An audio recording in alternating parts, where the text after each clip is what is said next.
집사람 쪽 동서들이 다 장로시거든요. 장로님만 5분입니다. 근데 그분들이 한 번씩 저희 이 찬양을 한번 옛날에 들어보시고, 야, 이 정말 찬양이 정말 자기들 교회들보다 훨씬 더 아름답고 또 정말 잘하신다, 훌륭하다라고 칭찬들 들었습니다.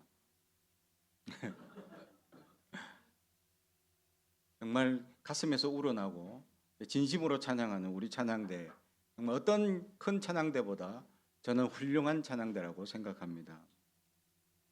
오늘 말씀은 주여 불쌍히 여기소서라는 제목의 말씀으로 은혜를 나누고자 합니다.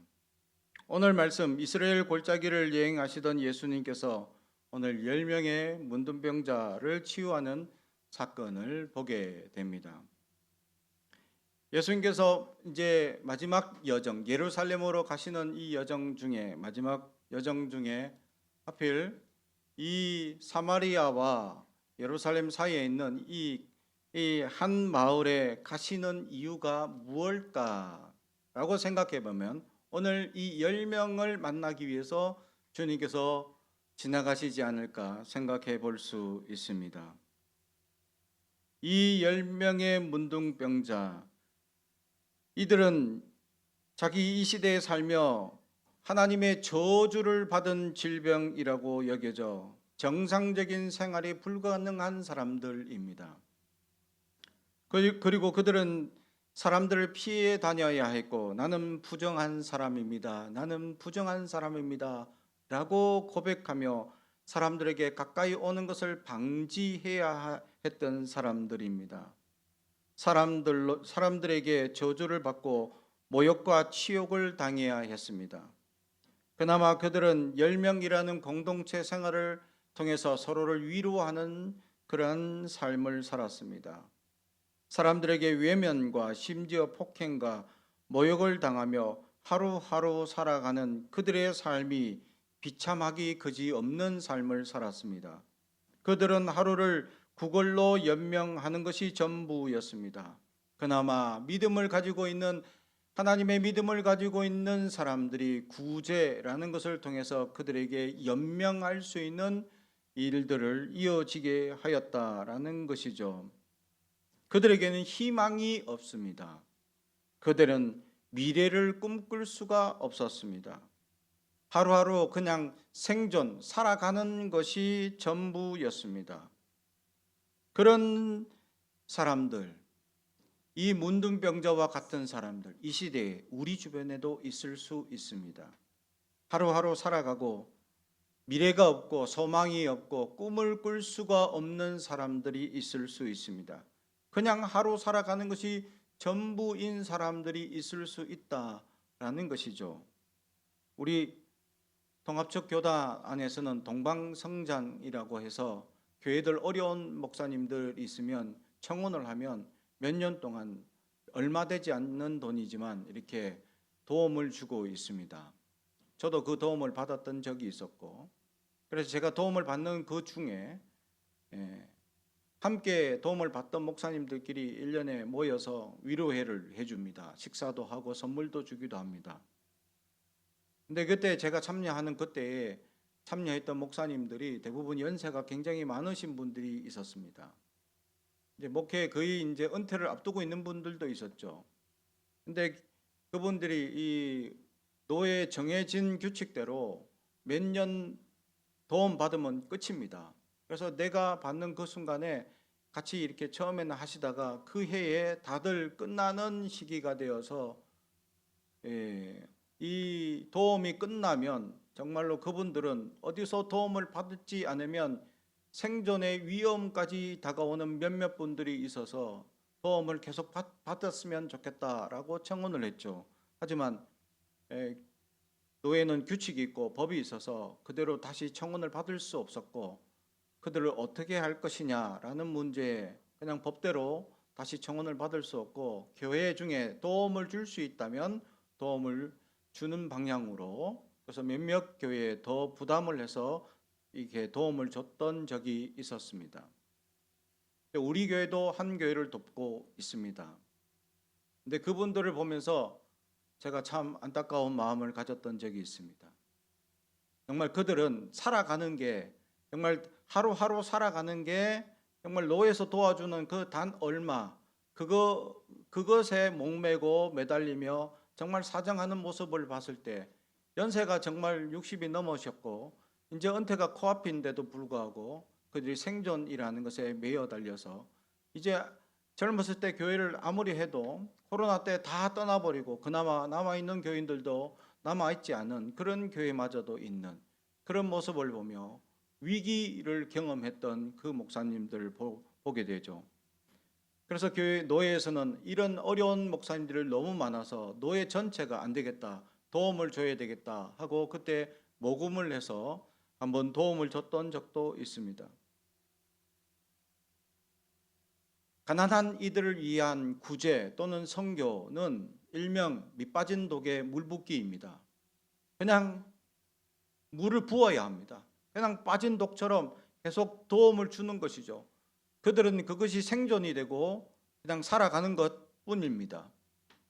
그런데 교회에서는 그것이 어떤 결과도 나오지 않습니다. 그래서 도와줘서 교회가 부흥했다? 아닙니다. 이제 그분들은 그거 생활일 뿐이지 그들이 이제 더 이상 연세가 되어서 어떤 활동을 할 수도 있는 것도 없습니다. 그래서 밑빠진 독에 물붓기일 뿐이죠. 어떤 선교사님들은 인도에서 20년 동안 선교하고 나니까 자기는 선교 보고를 잘 안 하던 습관 때문에 선교 도움을 주는 교회들, 그래서 선교 보고를 잘 안 했더니 지금 이제 사역이 너무 바빠가지고 학교 사역을 하는데 아이들이 막 수백 명씩 와서 이렇게 공식적인 학교로 운영하면서 또 믿음을 가르치는데, 인도에서 그 얼마나 우상이 많은 그 인도에서 믿음을 가르치고, 근데 그 학교는 특별한 학교인데 밥을 중식을 줍니다. 근데 그 중식을 주는 그 한 끼를 먹기 위해서 아이들이 그냥 엄청난 아이들이 모여서 그 한 끼 먹으려 온다는 겁니다. 근데 그 아이들 중에는 그 한 끼가 전부인 아이들도 있다는 겁니다. 그래서 밥을 어린아이들인데 밥을 얼마나 많이 먹는지, 쌀을 정말 어른들보다 더 많이 먹는 아이들도 있다. 그 한 끼 먹으려고 그 24시간 굶고 와서 그 한 끼 먹으려고 왔으니 얼마나 배가 고프겠습니까? 그래서 그 두 그릇 주고 세 그릇 줍니다. 그런데 그렇게 퍼주다 보니까 밑빠진 독에 물붓기이죠. 그래서 도움을 주던 교회들이 점점 선교를 끊기 시작하더라는 거죠. 선교 보고를 제대로 안 하니까 어떤 역을 할 게 없다는 겁니다. 매일 아이들 매일 와서 그냥 밥 주는 것 뿐인데 그들을 가르치고 믿음으로 가르치고, 그래서 그들이 나중에 훌륭한 믿음의 사람이 되었다, 대학에 가서 어떤 일이 있었다, 이런 보고를 탁 하면 얼마나 좋을까 하지만 자기는 초등학교 아이들만 밥 주는 사역, 요게 전부인데 그걸 보고할 게 없는 거예요. 매일 똑같이 밥 줬다, 몇 명 밥 줬다, 요걸 이렇게 보고할 수가 없다는 거죠.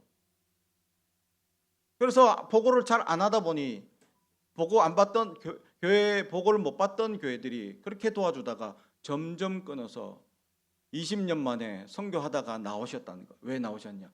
선교금 다 끊겨가지고 아이들 밥 한 끼 입에 넣어줘야 되는데 이게 쌀이 점점 없어지니까 그걸 구하러, 선교금 받으러, 구제금 구하러 왔다라고 말씀하시는 거예요. 근데 그분이 선교사님 20년 동안 인도에서 선교하셨는데 완전 인도 분이십니다. 딱 보면 한국 사람인데 머리를 길게 미용실 이런 거 다닐 그것도 없고 또 머리는 길게 막 풀어 헤쳐 가지고 또 햇빛에 새까맣게 탔지, 거기에다가 인도복으로 하얗게 입고 오시니까 완전 인도 사람처럼, 저희는 처음에 인도 사람이 왔나 생각할 정도로 인도 사람화되어 있는 선교사님이셨죠. 그래서 하도 선교 보고 밥 먹었다 이거 하나만 가지고 선교 보고 할 것이 없으니까 선교 보고 하러 왔던 그것이 그냥 지금 구제금 받으러 왔습니다. 그 선교사님의 한마디에, 우리 그때 제가 학생이었는데 학교에 와서 이렇게 강의를 하셨는데, 그래서 학생들이 모아서 1,000만 원을 모아서 그때 선교 헌금을 했던 기억이 있습니다. 지금도 세계 곳곳에서는 밑빠진 독에 물붓기식에 구제를 해야 되고 선교를 해야 되는 곳이 있습니다. 아무 선교 보고를 제대로 하지 못하더라도 우리는 해야 될 것이 있고 구제해야 할 것이 있습니다. 지금도 생존에 매달려 어려움을 호소하는 그러한 수많은 교회들과 선교지들이 있다라는 것이죠. 저는 그런 교회들이 있으면 도와주었으면 좋겠다라는 생각을 합니다. 그래서 저는 개척할 당시에 어렵지만 저는 선교금을 따로 모아서 그걸 적립금 따로 모아서 선교하는 목사님에게, 필리핀 선교하시는 목사님이 계신데 그 교회에 제가 기부를 매년 얼마씩이라도 했었습니다. 그래서 그 목사님이 정말 감사하다고, 교회가 여름만 되면 그 교회는 없어지는 교회예요. 왜 없어지냐? 다리 밑에 교회를 지었는데 여름 폭우가 치고 나면 교회가 없어져. 다 쓸고 내려가니까. 그러다가 그 폭우가 거치고 나면 다시 교회를 지어야 되는데 돈도 얼마 안 든답니다. 몇십만 원이면 그냥 나무 판자 갖다 대고 양철판 대서 그냥 교회나 공간 만들어서 예배를 드립니다. 근데 아이들이 바글바글 모여서 예배 드린다. 할렐루야. 여름만 되면 또 없어진대. 그럼 또 세운다는 거죠. 돈 많이 안 든대요. 자기들 교회 세우는데. 돈 많이 기부 안 해줘도 된대. 그래서 그래도 마음이 너무 아파서 그 아이들 간식이라도 한 끼 먹이라고 나는 얼마 되지 않는 돈, 그래도 1년에 계산해 보니까 100만 원을 기부했습니다. 그 교회에. 그렇습니다. 우리가 기부하고 선교하는 거 어쩌보면 밑빠진 독에 물 붓기식이 될 수 있습니다. 그러나 그들에게는 그것이 생존이 되고 삶을 이어가는 희망이 될 수도 있다라는 것이죠. 저는 우리 함께하는 교회가 그러한 희망을 나눠주는 교회가 되길 주님의 이름으로 축복합니다. 우리가 하나님의 은혜가 충만하고 하나님의 역사가 충만하다면 더 많은 어렵고 힘든 교회들을 함께하고 나눌 수 있는 그런 교회가 되길 주님의 이름으로 축복합니다. 오늘 이 약자의 가장 큰 약자였던 문둥병자, 그들은 하루하루 생존하는 것 자체가 가장 중요한 문제였던 그들, 소망도 없고 희망도 없는 그들, 주님은 찾아가십니다. 할렐루야. 우리의 삶에 희망도 없고 어려움이 있고 문제가 있고 질병이 다가오고 근심이 있을 때 주님은 우리에게 찾아오십니다. 아무도 나에게 어떤 말로 위로하지 못하고 어떤 이 역사로 나를 도움을 주지 못한다 할지라도 주님이 찾아오는 것만으로도 우리는 위로를 받을 수 있습니다. 할렐루야. 그러므로 우리는 주님이 찾아오는 은혜를 경험할 수 있길 주님의 이름으로 축복합니다. 주님은 지금도 우리의 마음 문 앞에서 문을 두드리고 계십니다.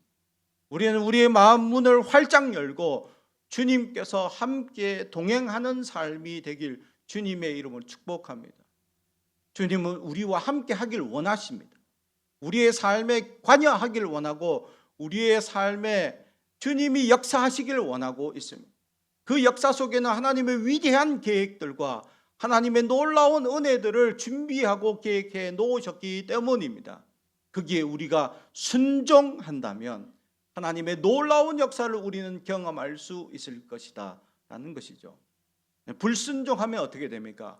당연히 혼탁하고 어려운 세상 가운데 더 힘들고 괴로운 일들이 닥칠 수도 있다라는 것이죠. 일명 돌아갈 수도 있습니다. 결국 정해놓은 하나님의 길이 있는데 그걸 가는데 주님께서는 직선으로 가는 길로 순종하면 되는데 우리는 불순종하면 또 돌아가고 또 불순종하면 또 돌아가고 언젠간 다시 만나겠지만 우리는 괴로운 나날을 지낼 수도 있습니다.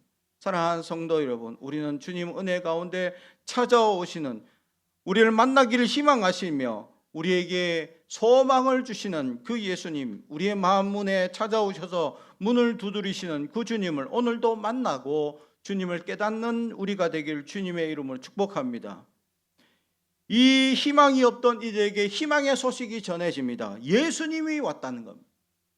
드디어 삶에 소망도 없고 꿈을 꿀 수 없는 그들에게 예수님이 왔다는 이야기를 듣는 순간 그들은 다시 한번 꿈을 꿀 수 있었습니다. 할렐루야. 우리의 삶에도 희망이 없고 꿈이 없지만 주님을 만나는 순간 우리에게 희망과 소망을 꿈꿀 수 있다라는 사실을 알아야 합니다. 주님이 우리에게 희망을 주시기 때문입니다.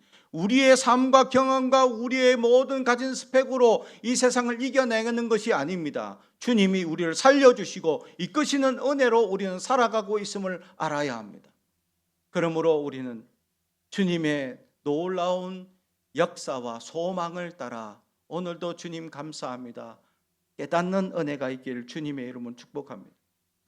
꿈이 없던 그들, 미래가 없던 그들이 주님을 소식을 듣는 순간 미래를 꿈꿀 수 있고 소망을 꿈꿀 수 있어서 주님께 나아가서 어떻게 합니까? 주여 우리를 불쌍히 여기소서라고 오늘 성경에 큰 소리로 부르짖었다라고 말씀합니다. 그렇습니다. 그냥 성경에는 13절 소리 높여 이르되 예수 선생님이여 우리를 불쌍히 여기소서 하거늘 라고 아주 평면하게 얘기를 했지만 그 상황 속에 그 문둥병자들은 일평생 핍박과 어려움과 희망이 없는 삶을 살다가 희망을 볼 수 있는 그 순간에 주여 우리를 불쌍히 여기소서 이렇게 했을까요? 그렇지 않습니다. 그들은 온 힘을 부르짖고 한 번 부르짖는 게 아닙니다. 주여 우리를 불쌍히 여기소서라고 간절히 부르짖고 소망하며 예수님을 찾았을 것입니다. 사랑하는 성도 여러분, 우리가 주님을 찾을 때 간절하게 주님께 부르짖고 나갈 수 있어야 합니다. 주님은 우리의 간절함을 잘 아시고 찾아오시기 때문입니다. 주여 우리를 불쌍히 여기소서라는 그 음성 속에 우리에게 찾아온다라는 것이죠. 그리고 이들이 주님 앞에 부르짖는 이 내용이 또한 중요합니다. 불쌍히 여겨달라라고 얘기하고 있습니다. 지금 이들은 뭐가 필요하죠? 질병의 회복이 필요합니다. 치유가 필요합니다. 그런데 주여 우리를 치유하여 주세요. 깨끗하게 해주세요. 이게 아니라 불쌍히 여겨달라라고 고백하고 있습니다. 왜 불쌍히 여겨달라고 얘기합니까? 이들의 질병은 하나님의 저주 또는 심판으로 여겼기 때문이죠. 어쨌든 자기들의 잘못이든지 조상의 잘못이든지 누구의 잘못이든지 그들의 잘못에 의해서 자기들이 이 저주 또 하나님의 심판을 받았다라고 깨달은 그들 입장에서 주님의 불쌍히 여기심이 필요했기 때문입니다. 그래서 그들은 지금 당장의 문제, 회복의 문제를 위하는 것이 아니라 근본적인 문제, 불쌍히 여겨달라라고 부르짖고 나아가고 있다라는 것이죠. 그렇습니다. 지금 우리가 하나님께 나아갈 때는 우리의 지금의 당장의 문제가 아니라 우리의 근본적인 문제를 해결해 주기를 소망하며 나아갈 수 있어야 합니다. 주님, 우리에게 물질이 필요합니다. 주님, 직장의 문제가 해결되기를 원합니다. 주님, 우리의 상황이 더 나아지길 원합니다. 주님, 우리의 어려운 여러 이 문제 저 문제 이것을 해결해 주옵소서라고 아니라 주여 우리를 불쌍히 여겨 주시옵소서. 이것이 근본적인 해결이다라는 것이죠.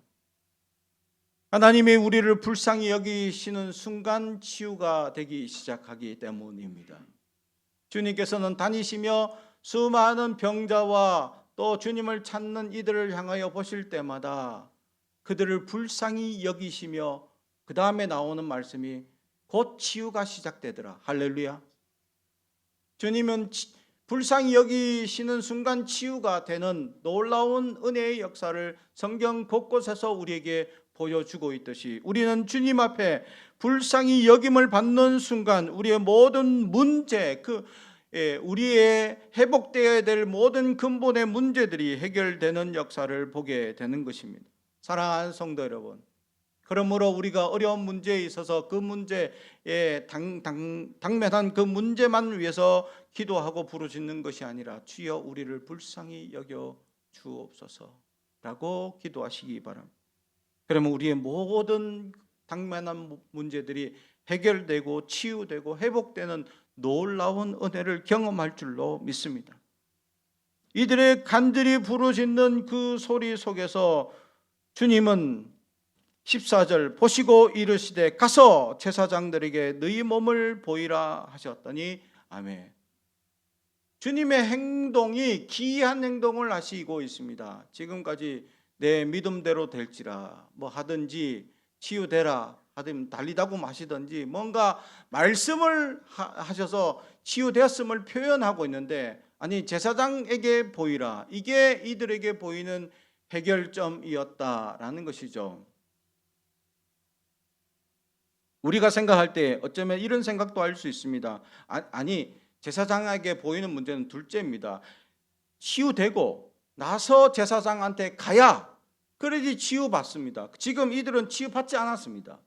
그냥 예수님께서 제사장에게 가라 하는 얘기를 들었을 때는 아직 병이 그들 안에 머물러 있습니다. 이대로 제사장에게 갔다가는 죽을 수도 있습니다. 돌 맞아서. 어디 거룩한 성전에 지금 부정한 몸으로 왔느냐라고 해서 죽을 수도 있는 상황이죠. 근데도 불구하고 그들은 갔습니다. 이게 무엇을 나타냅니까? 믿음이다라는 것이죠. 믿음은 보지 못한 것들의 증거다. 이게 바로 보지 못했는데 지금 역사가 나타나지 않았는데 믿고 나가는 것입니다. 할렐루야. 우리에게 믿음이 있어야 합니다. 그래서 우리에게 믿음이 있어요.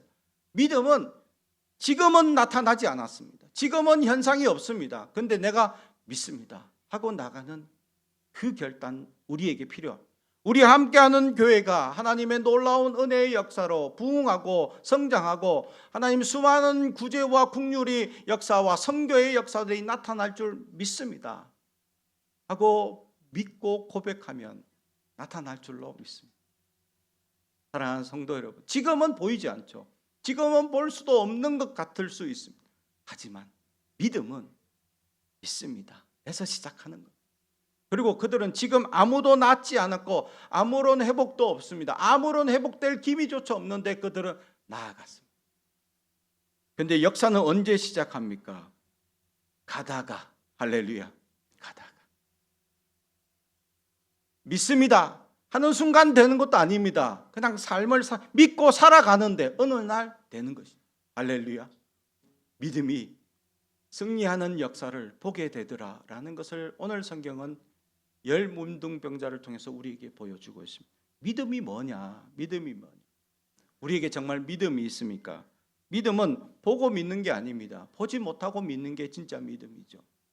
우리는 그 믿음이 있다고 하는 사람들이면 우리에게 지금 현상이 없고 아무것도 없지만 우리 함께하는 교회가 하나님의 위대한 역사가 나타날 줄로, 하나님의 위대한 역사로 쓰임받을 줄로 저는 믿습니다 라고 고백하는 그것이 믿음입니다. 지금은 우리가 우리의 재정만으로도 감당하기 어려워 간당간당하게 살아간다 하지만 언젠간 믿음으로 고백하고 하나님의 위대한 역사가 나타나면 하나님께서 우리 교회를 통하여 수많은 영혼들이 회복되고 치유되고 밑빠진 독에 물을 부어도 마르지 않는 은혜를 경험하게 되는 교회가 될 줄로 믿습니다. 저에겐 그러한 소망이 있습니다. 저에겐 그런 꿈이 있고 그런 믿음이 있습니다. 여러분들에게도 그러한 믿음을 가지고 살아간다면 살아가는 중에 하나님의 놀라운 역사를 경험하게 될 줄로 믿습니다. 우리는 당면한 문제 이거 하나만 가지고 기도하고 있을 그 순간 하나님은 근본적인 문제를 우리에게 해결해 주시고 하나님의 풍성한 은혜가 무엇인지 우리에게 보여주시는 믿음을 우리가 가지고 나아간다면 포기하실 줄로 믿습니다. 그러므로 우리는 그 믿음을 가지고 주님 앞에 나아갈 수 있어야 합니다. 이들은 가는 중에 가다가 깨끗함을 받았다라고 합니다. 그 믿는 순간도 아니고 가다가 우리의 믿음이 생활 중에 우리의 삶이 믿고 생활하는 중에 역사가 나타나고 기적이 나타나는 것을 경험하는 저와 여러분이 되길 주님의 이름으로 축복합니다. 우리는 믿어야 합니다. 하나님이 지금도 살아 역사하셔서 우리를 주관하시고 역사하실 줄 믿습니다. 하나님이 지금도 우리의 삶을 관여하시고 예수님이 우리 안에 찾아오셔서 우리에게 소생하게 하는 역사를 저는 믿습니다 라고 그 믿음을 가지고 살아가다 보면 언젠간 기적이 내 삶을 이끌어가고 기적이 나타날 줄로 믿습니다. 사랑하는 성도 여러분, 그 기적을 체험할 수 있기를 주님의 이름으로 축복합니다. 그런데 오늘 15절 그중 한 사람이 자기가 낳은 것을 보고 큰 소리로 하나님께 영광을 돌리며 돌아와 예수의 발 앞에 엎드려 감사하니 그는 사마리아 사람이라. 아멘.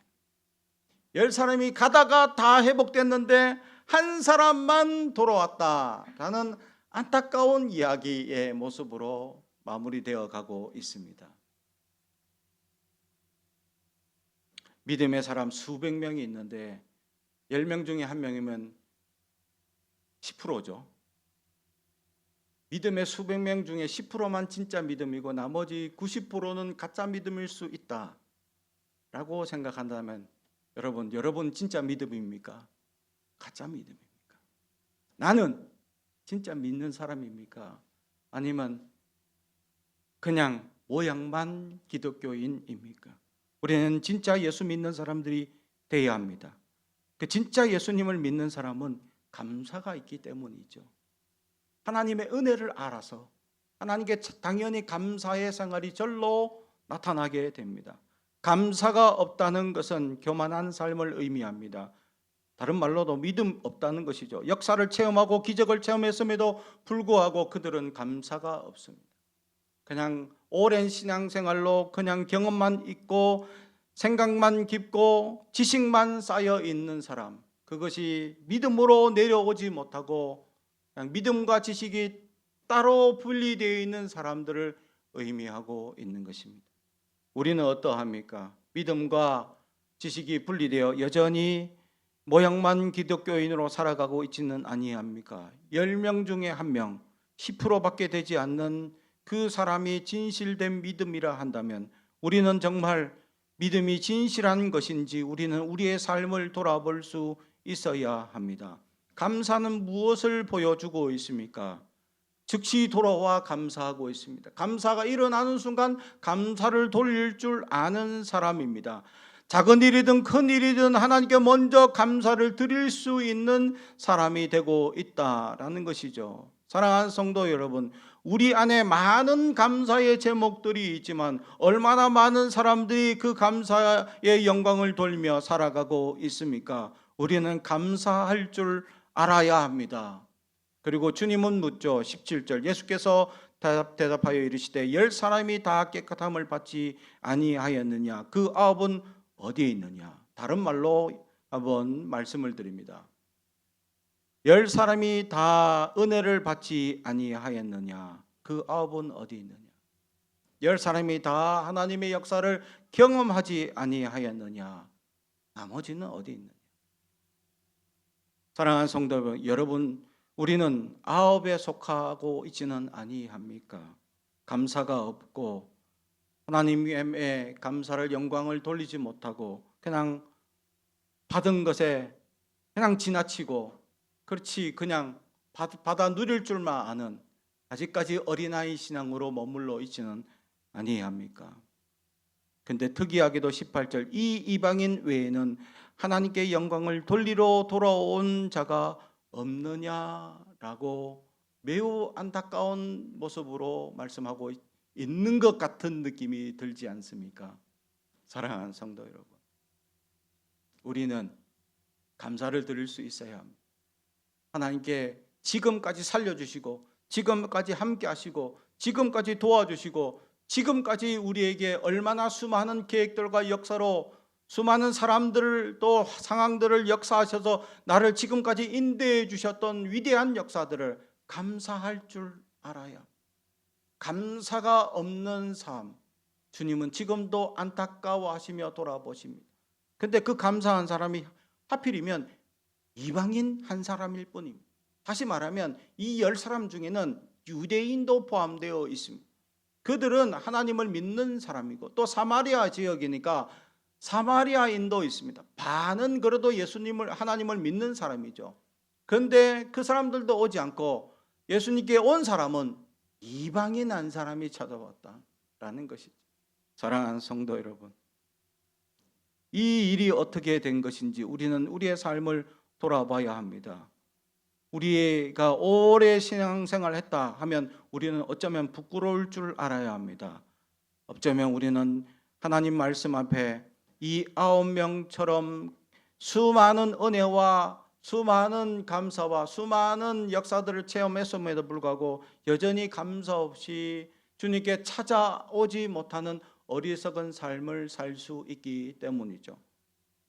그러므로 주님 앞에 우리는 이 단 한 사람 돌아왔던 그 사람처럼 우리는 주님께 찾아가야 합니다. 그리고 주님의 은혜를께 감사드리고 영광을 돌릴 수 있어야 합니다. 오늘 이 시간 주여 우리를 불쌍히 여기소서라고 부르짖고 주님께 감사와 영광을 돌려서 하나님 앞에 위대한 은혜와 역사를 미래를 꿈꾸고 소망하며 하나님의 은혜를 갚아나가는 저와 여러분이 되길 주님의 이름으로 축복합니다. 기도하겠습니다. 사랑과